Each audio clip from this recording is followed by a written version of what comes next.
Bonjour et bienvenue à Consultation en rituel chamanique. Alors, lors d'une consultation en rituel chamanique, normalement, notre thérapeute aura donc intégré, combiné le décodage intuitif, la déprogrammation et les soins avec le rituel thérapeutique ou chamanique.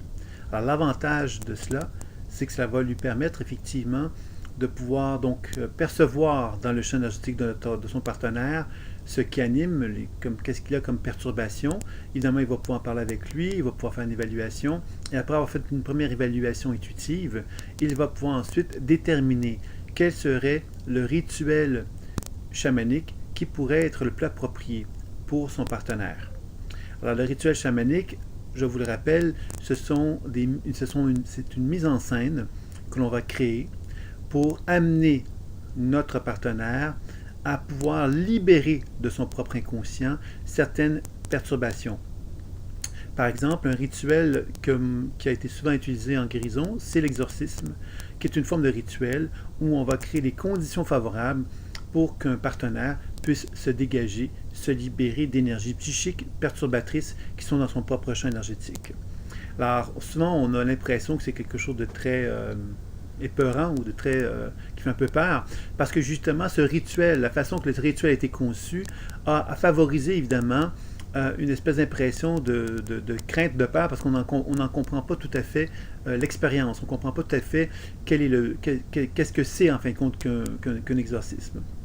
Alors évidemment, c'est important donc que le thérapeute crée une mise en scène dans laquelle le client va pouvoir justement se trouver dans une position favorable pour accepter donc de libérer certaines énergies. Alors l'exorcisme était évidemment était beaucoup orienté justement sur l'idée qu'il y avait donc une force négative qui était chez notre partenaire et tout le rituel consistait justement à mettre en emphase là-dessus pour amener justement cette libération à se produire. Alors, vous comprendrez ici que le thérapeute a un rôle important à jouer puisque c'est lui qui crée la mise en scène. Et évidemment, l'importance que la mise en scène soit bien faite, c'est que le partenaire la prenne au sérieux, il adhère en quelque sorte et que par le fait même, il y ait donc un travail qui puisse se faire efficacement. Donc, la consultation en rituel chamanique va consister dans un premier temps habituellement à une première évaluation, donc une première consultation où notre partenaire va donc avoir une vision d'ensemble d'où est-ce qu'il se situe dans sa vie par le biais du décollage intuitif, de la déprogrammation et des soins.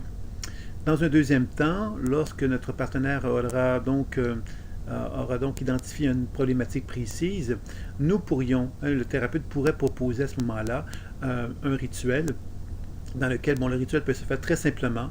Donc, il peut se faire, par exemple, la personne est sur une table de massage et il peut y avoir donc un rituel qui est effectué par le thérapeute qui va donc favoriser un travail de guérison, par exemple. Ça là pourrait être tout simplement cela. On pourrait aussi amener notre partenaire à effectuer un genre d'acte sacré.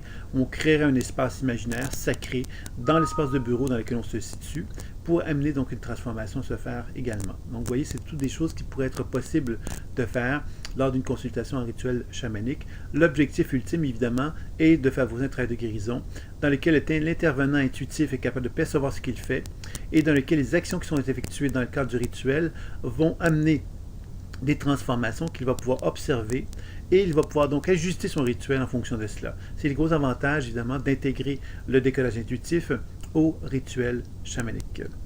Voilà, donc je vous invite à poursuivre votre écoute. Alors évidemment, peut-être pour terminer, simplement dire qu'une consultation va durer environ 1 heure en général et qu'il va y avoir donc évidemment une première phase dans laquelle il y a donc un travail d'introspection dans lequel l'intervenant, le client va donc faire un travail d'introspection pour se syntoniser justement avec la dimension sacrée qui est en lui, dirigée par l'intervenant, le thérapeute. Et après ça, évidemment, il va y avoir le travail donc d'identification, pourrait-on dire ça comme ça, donc un travail de réception qui permet donc l'identification de cette mise en scène, à quelque part, qui se crée. Donc le client va apprendre donc justement à cerner cet espace sacré-là, à l'identifier. Puis par la suite, évidemment, il y a donc le travail donc, de libération qui va s'effectuer, qui va donc finalement permettre justement à ce moment-là, chez le client, de faire un travail de guérison, qui sera donc assisté par le thérapeute, et par la suite, il a effectivement fini normalement par une genre de célébration qui indique justement que le travail de guérison est effectué et qu'il peut y avoir donc un travail maintenant d'accueil de la transformation qui est effectuée. Voilà. Donc je vous invite à poursuivre votre visite. À très bientôt.